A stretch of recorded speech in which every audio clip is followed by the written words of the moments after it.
Today I am going to demonstrate how to merge categories in Quicken Classic for Mac.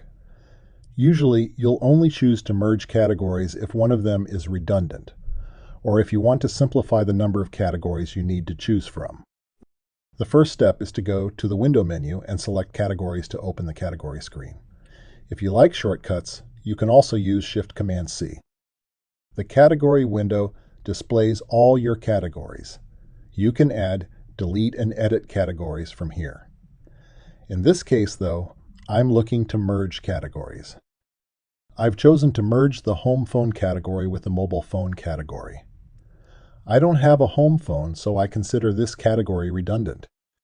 To select the two categories I want to merge, I hold down the Command key and click the two categories.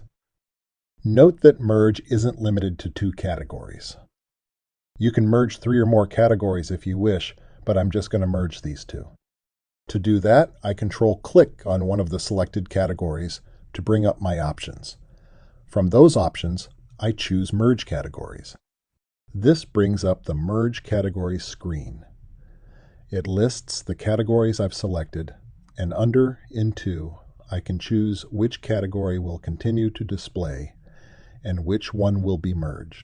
When I do this, all the transactions associated with these categories will now be in the merged category. Finally, I click Merge. As you can see, the home phone category no longer appears. You'll also notice that the tax line associated with the home phone is now associated with mobile phone. Also, I should note that if you merge one or more parent categories, for example, if I merged auto and transport with bills and utilities, the subcategories for each of these categories would all appear under the merged category. Finally, at this point you can still use Ctrl-Z to undo this merge. As soon as you close this window or start a new action, though, you will no longer be able to undo.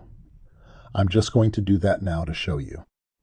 That's it for merging categories. Thanks for watching, and I hope this helps you better use Quicken Classic for Mac.